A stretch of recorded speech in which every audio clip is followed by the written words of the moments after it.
This is our 10 litre sullage sump.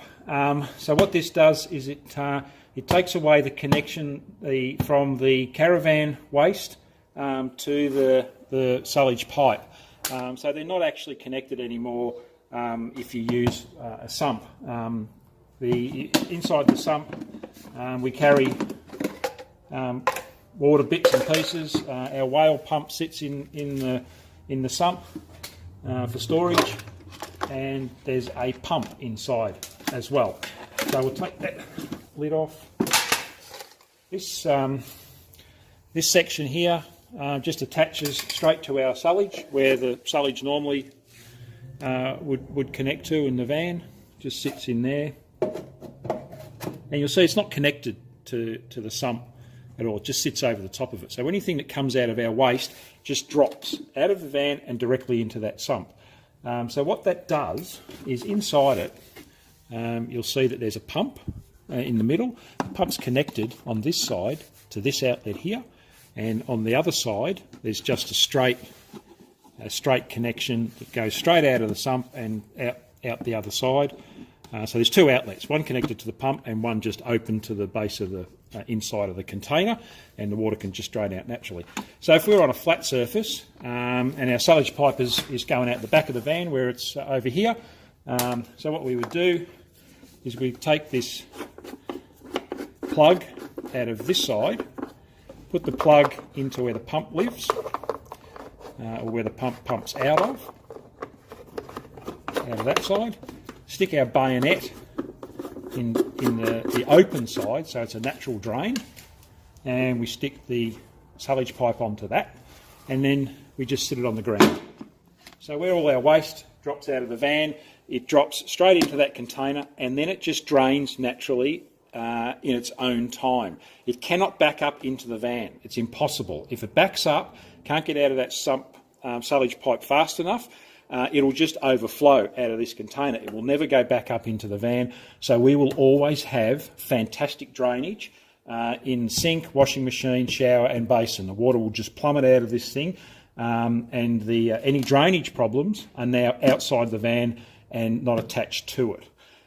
So if we're running if we're in a camp area where the sullage may be slightly uphill, or we're getting bad drainage out of this sump, because it's running uphill and it won't run out properly, and you fill this bucket up and it starts to overflow, what we'll do is we take this bayonet out of this side, which is the open side, take the plug out of the pump end, block off the natural gravity drain, put the bayonet into where it's connected directly to the pump in here. If you can, I'm not sure whether we can pick that up. There's a pipe there straight from that pump to there. So that pump's just going to pick up liquid. It's an automatic pump. Pick up liquid from the inside the container, and it's just going to pump it out through that hole there. So we connect that to our bayonet and sit it back underneath there.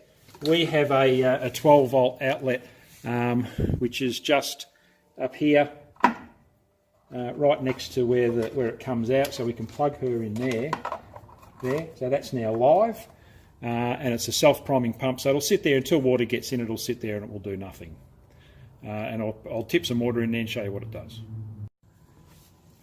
So the theory is we're set up in our camp, and our sullage is running uphill, so our caravan's not draining properly, and it's not draining out of this sump properly. So we spin it around, put the sullage pipe onto the outlet of the pump side, block off the natural flowing gravity fed side, and then we let some liquid, say out of the shower, into this pump, and it will self-prime and fire up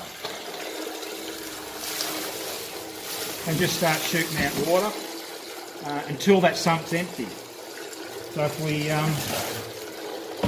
block it off, put it back in here, we'll fire up there, put all the water in, empty that sump, and then it will turn itself off, waiting for some more crap to come out of the sink or some more water to come out of the shower or washing machine, whatever. That thing will pump about 10 litres, and it'll pump. It's got a pump head of about, well, I've had it up to about 14 feet high, and it'll pump out the top of that pipe 14 feet off the ground. And it fires out a fair amount of water.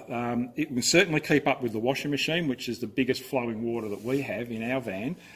So we never have any problems. We don't use the pump a lot, but when we need it, it's particularly handy. It's one of those things. It's one of those many things that it just sits in the front of the van there. It has all our water parts and bits and pieces in it anyway, so it forms part of our storage. We don't actually connect to our sullage pipe directly to the van anyway, because you get crappy flow. We can drop 10 litres of water and sink crap into that bucket, and it will just drain in its own time.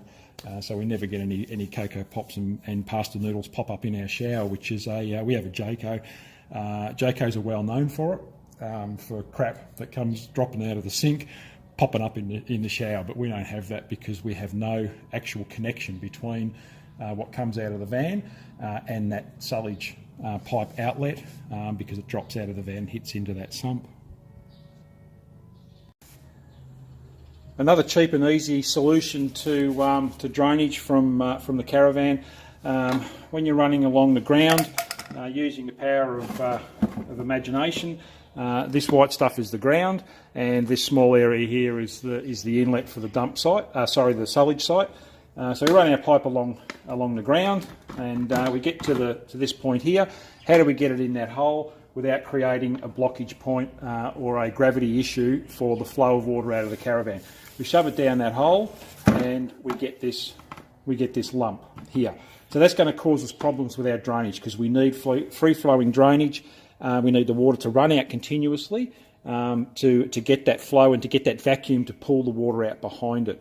And if you've got to lift your pipe up like this to get it into the sullage, it's going to have a dramatic effect on the flow and the drainage out of the sink and the shower and so forth. The cheapest and easiest way to help that out, and something that we use probably more than anything else, is this little piece of polypipe and a polypipe elbow.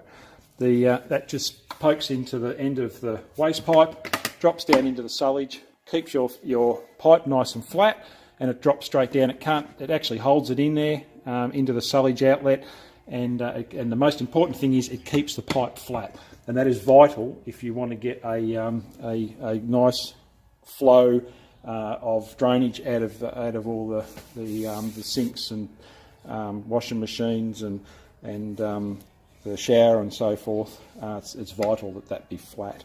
It's a cheap, easy way to achieve that, and as I said, we use that thing a lot.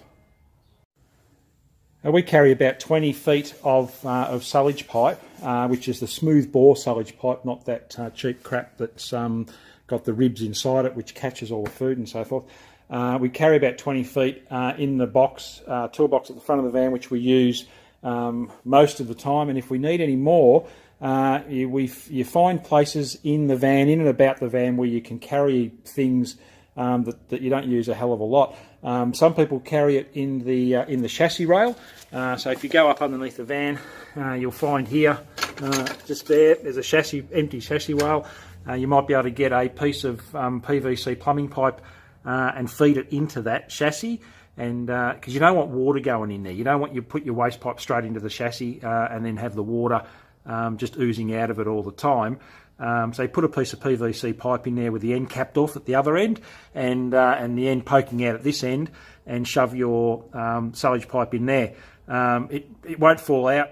If you've got enough length in there, it won't fall out unless you're going up a hill that's probably 45 degrees.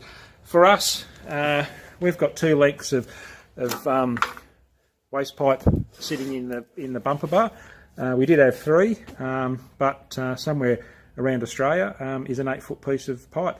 Each of these pipes has a joiner, so it's just a matter of pulling 1 or 2 or 3 or whatever it is out and plugging it into the end of the 20-foot one that we use all the time, and adding 2.5 metres, 5 metres, or an extra 7.5 metres, and we've never metered any more than that, and we don't often use them, but it's very handy to have them there.